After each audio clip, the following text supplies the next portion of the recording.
Que le Seigneur vous bénisse donc de notre émission Le Lion de Juda rugit dans notre studio de Todd Channel.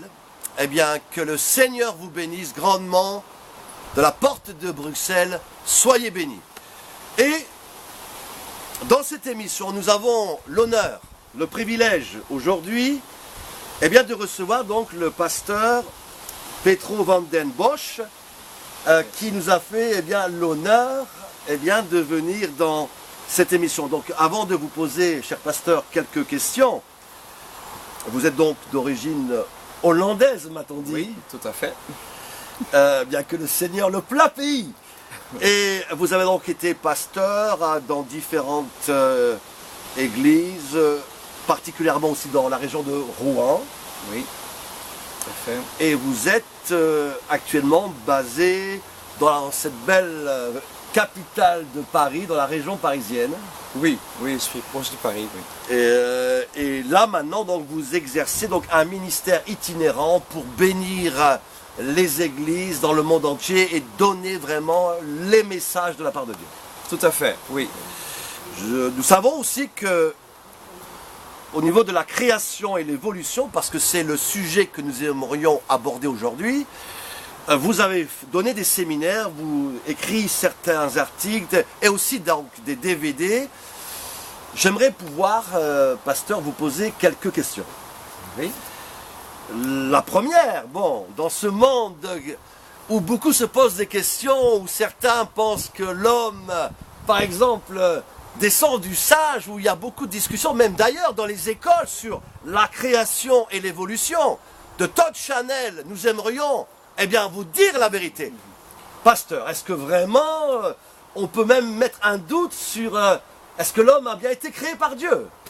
Ben, je pense que si il faut douter sur la création de l'homme, il faut aussi douter de la parole de Jésus.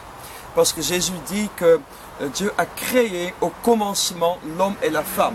C'est donc quand il a répondu sur la question de divorce aux pharisiens, il a dit au commencement Dieu a créé l'homme et la femme. Donc il y a eu bien un commencement et c'est bien Dieu qui a créé l'homme et la femme.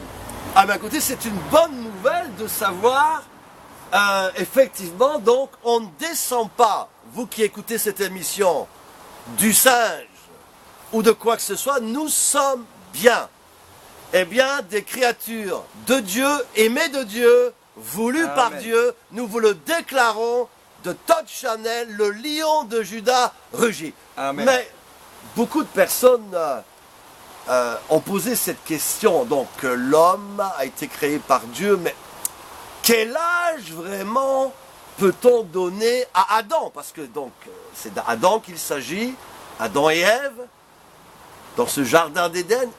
Cher docteur, quel âge vraiment pouvons-nous donner à Adam et Ève? Alors, la Bible dit clairement que Adam, il a eu 130 ans quand il a eu son fils Seth. Alors, son fils Seth était le troisième fils. Il y a eu Caïn et Abel.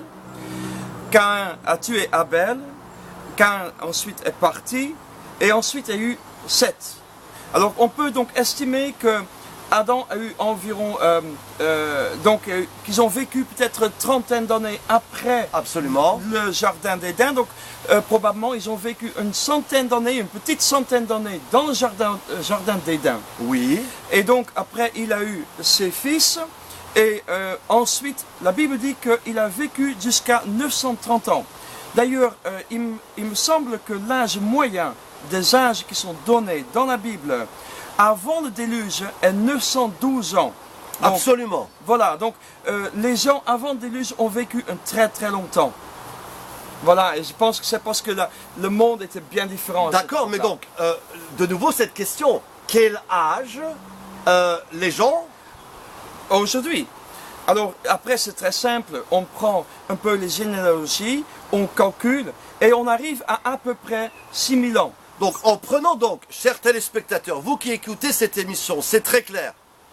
Le pasteur qui est un spécialiste informe, déclare que en comptant, en vérifiant, eh bien, la Bible, les généalogies, et donc vous déclarez que Adam, Ève ont 6000 ans.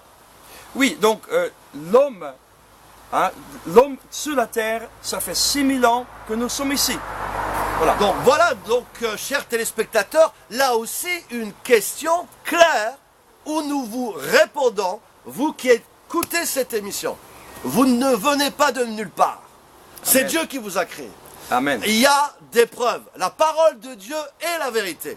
Il y a un âge au commencement. Dieu a dit, je suis l'alpha et l'oméga. Eh bien, nous bénissons Dieu. Soit qui écoute cette émission, soit béni. Mais une autre question, donc. Adam a été créé, et j'aimerais qu'on puisse terminer avec cette troisième question. On aura le temps de refaire des émissions avec vous. Donc, Adam a été créé, mais nous savons, ceux qui lisent la Bible et ceux qui connaissent un peu l'histoire biblique, qu'il y a eu ce qu'on appelle un déluge.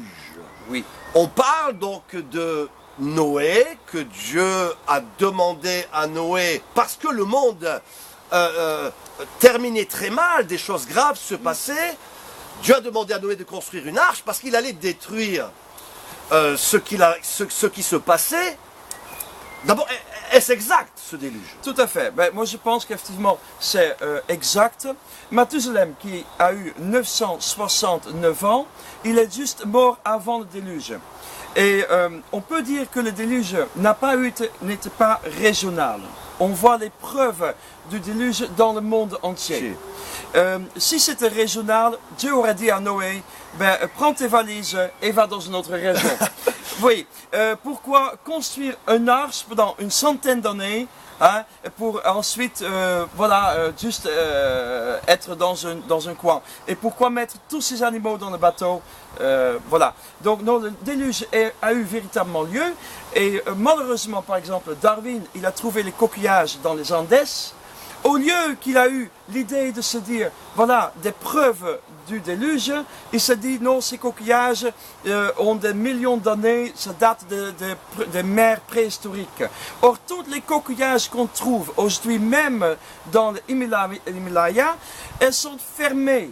Alors, un coquillage qui meurt sur une plage, si c'était des mers préhistoriques, avec des plages préhistoriques, tous ces coquillages auraient été ouverts.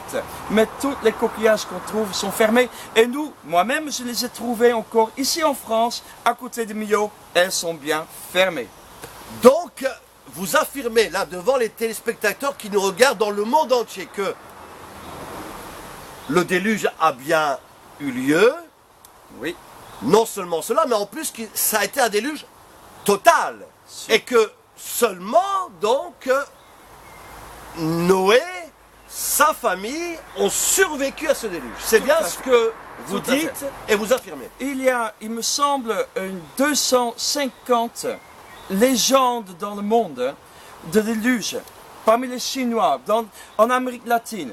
L'ancien chinois, le mot pour bateau, c'est une image avec 8 personnes dans un bateau. Excusez-moi, 8 personnes, donc Noé et toute sa famille. Il y a tellement de légendes, même les Mésopotamiens, ils ont eu des tablettes où il y a le déluge marqué. Donc c'est-à-dire, s'il y a tant de légendes, c'est qu'il y a une vérité. Il n'y a pas de légende sans base de vérité. Voilà, donc si c'est mondialement répandu, toutes ces histoires de déluge, ben forcément il y a eu un déluge. Oui, comme cette bataille de Waterloo, nous sommes ici près de Waterloo, on appelle partout des villes Waterloo parce que Waterloo a eu lieu. Exactement. Mes amis, vous qui écoutez cette émission Talk Channel, nous affirmons que le déluge a eu lieu, que l'histoire n'est pas une fable. Noé a été désigné par Dieu pour, avec sa famille, être sauvé. Et donc, quelque chose donc de nouveau a commencé à partir de Noé. Et tout à fait. Vous l'affirmez. Oui.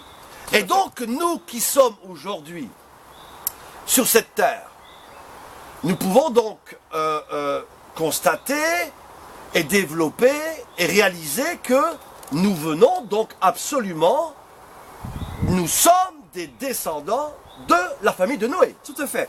Quand on prend les statistiques de la croissance de la population, il suffit de reculer dans le temps et de voir que cette courbe, elle descend radicalement, et que effectivement la Terre ne peut pas, l'homme ne peut pas être ici depuis 3 millions d'années, parce que avec qui l'homme allait-il se marier?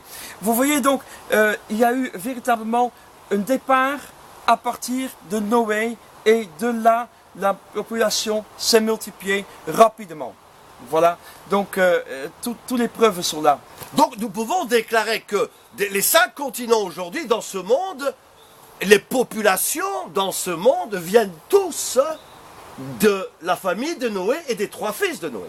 Oui, tout à fait. Bon, on sait que, bien sûr, les 3 fils ont eu des femmes, hein, chacun a eu sa femme, et peut-être de là aussi, il y a des différentes tendances. Et il faut dire aussi que les populations, parfois, on change aussi avec le temps.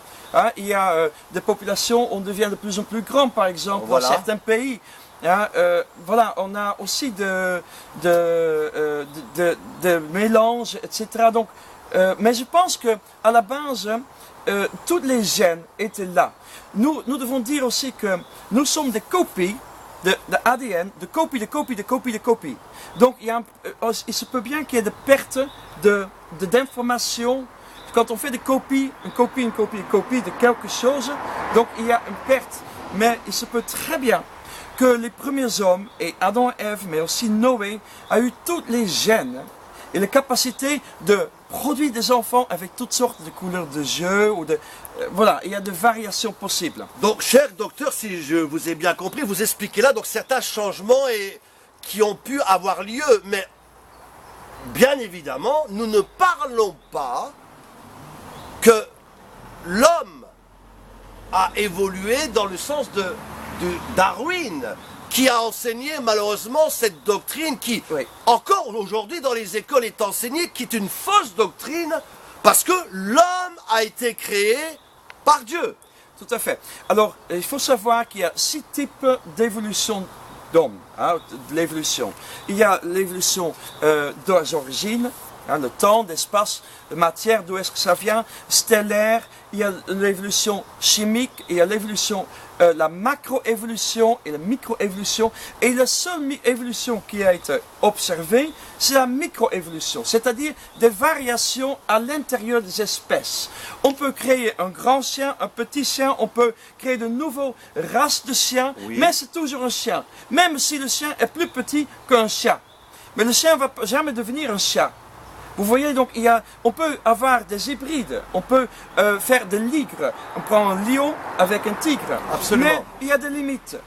Donc il y a des limites dans les variations. On ne peut à un moment donné pas produire plus. Donc dans l'homme aussi, je crois qu'il y a des variations. On a des types chinois, on a des types européens, mais il y a des limites. Et on ne vient pas des singes. Voilà. Donc c'est un autre groupe de...